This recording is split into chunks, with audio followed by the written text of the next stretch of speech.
దీర్ఘకాల సమస్యల పరిష్కారం కోరుతూ ఐక్య ఉపాధ్యాయ సంఘం ఆధ్వర్యంలో విజయవాడలో రణభేరీ నిర్వహించారు. రాష్ట్ర వ్యాప్తంగా వివిధ జిల్లాల నుంచి ఉపాధ్యాయులు తరలివచ్చి ఈ ఆందోళనలో పాల్గొన్నారు. పీఆర్సీ కమిషన్ తక్షణమే నియమించాలని, పాత పెన్షన్ విధానాన్ని అమలు చేయాలని తదితర డిమాండ్లతో ధర్నా నిర్వహించారు. సమస్యలు పరిష్కరించేంత వరకు ఉద్యమం ఆపేది లేదని హెచ్చరిస్తోన్న యూటీఎఫ్ ప్రతినిధులతో మా ప్రతినిధి Shyam Kumar face to face. దీర్ఘకాలిక సమస్యలు కోరుతూ కూడా ఈరోజు యూటీఎఫ్ విజయవాడలో రణభేరి పేరిట భారీ ఆందోళన కార్యక్రమం శ్రీకారం చుట్టింది. ప్రధానంగా ఏ సమస్యలు దీనికి సంబంధించి కూడా చెప్పండి. ఈరోజు ఈ రణభేరి కార్యక్రమానికి ప్రధానమైన సమస్య అంటే దీర్ఘకాలంగా కూడా ఈ సమస్యలు అనేక హామీలు ఇస్తూనే వస్తున్నారు ప్రభుత్వం. విభజన ఆంధ్రప్రదేశ్లో మొదటి దఫా అయితే 43% ఫిట్మెంట్తో చంద్రబాబు నాయుడుతో జేఏసీ రిప్రజెంట్ చేసి మంచి పిఆర్సీ సాధించాం. ఆ తర్వాత జగన్మోహన్ రెడ్డి 5 సంవత్సరాల కాలం గడిచింది. ఇప్పుడు ఈ ముఖ్యమంత్రికి 2 సంవత్సరాల కాలం గడుస్తూ ఉన్నది. అందువల్ల ఇప్పుడు గత ప్రభుత్వం కానీ ఈ ప్రభుత్వం కానీ ఉద్యోగులని, ఉపాధ్యాయులని, పెన్షనర్లని మోసం చేసింది. ముఖ్యంగా అదనంగా రావాల్సినటువంటి విషయాలు కాకుండా పిఆర్సీ ప్రకటనని చాలా వాయిదా వేస్తుంది. పిఆర్సీని అలా నామమాత్రంగా అమలు చేస్తున్నటువంటి పరిస్థితి ఉంది. గత పిఆర్సీ అయితే 18 నెలలే అమలు చేసినటువంటి పరిస్థితి ఉన్నది.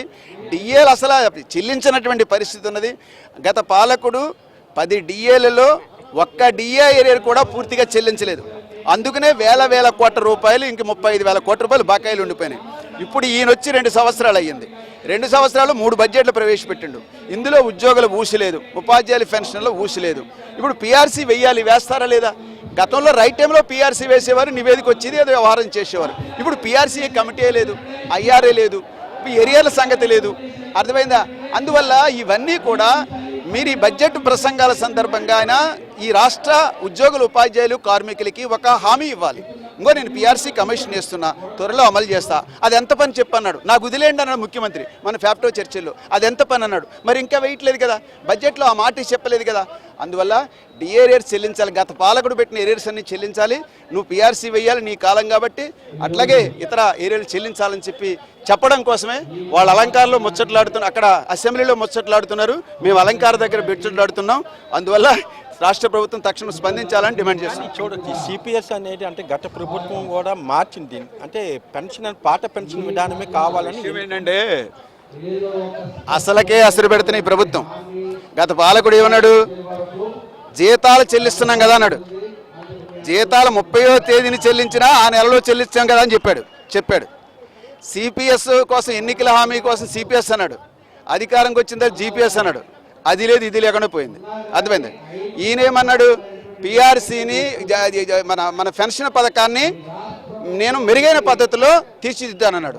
ఇప్పుడు 2 ఏళ్ళ గడిచినా ఇప్పుడు ఆ విషయమీ లేదు. అందువల్ల పాలకులు మీరు ఎందుకు హామీ ఇస్తున్నారు? ఎన్నికల్లో లాభపడడానికి హామీ ఇస్తున్నారా? మా సమస్యల పరిష్కారం కోసం హామీ ఇస్తున్నారా? హామీలు అమలు చేయకపోతే మీ హామీలకి ఏమిటి, మీ మేనిఫెస్టోకి విలువ ఏంటి అని చెప్పి ప్రశ్నిస్తున్నాను. అందువల్ల అన్ని ఇష్యూలు ఈ పోరాటంలో ఉన్నాయి. సిపిఎస్ఆ, లేకుంటే ఈపీఎస్ఆ, ఓల్డ్ పెన్షన్, అలాగే 2003 పాత పెన్షన్, ఇట్లాంటివన్నీ ఉన్నాయి. అయినా ఈ ప్రభుత్వాలు జీతాలకి ఎసరు పెడుతున్నాయి, డిఏలకి ఎసరు పెడుతున్నాయి. దీనికి అలాంటి పరిస్థితులు, ఇలాంటి మరుగున పడిపోతున్న పరిస్థితి కూడా ఉంది. ఏమైనా మా డిమాండ్స్, మా యుద్ధం కొనసాగుతుందని చెప్పదలిచింది. మొత్తం మీద చూసుకున్నట్లయితే ఏదైతే ప్రధానంగా ఈ ఉద్యోగ ఉపాధ్యాయ సమస్యలు అనేది గత ప్రభుత్వం కానివ్వండి, లేకపోతే ఇప్పుడున్న ప్రభుత్వం కానివ్వండి, దీనికి సంబంధించి అనేక హామీలు అయితే ఇవ్వటమే కానీ తదుపరి చూసుకున్నట్లయితే దీనికి సంబంధించి కూడా పక్కా ప్రణాళిక లేదు. ఇక్కడ ముఖ్యమంత్రి చూసుకున్నట్లయితే మేము ఇస్తామంటున్నారు కానీ ఇప్పటి వరకు కూడా అది హామీలకే పరిమితం అవుతుంది. కాబట్టి ఇప్పటికైనా సరే ప్రభుత్వాలు తమ సమస్యలు పరిష్కరించాలనేది కూడా ఉపాధ్యాయ సంఘాలు డిమాండ్ చేస్తుంది. కెమెరా పర్సన్ హరితో శ్యామ్, ఎట్టిన్ టీవీ.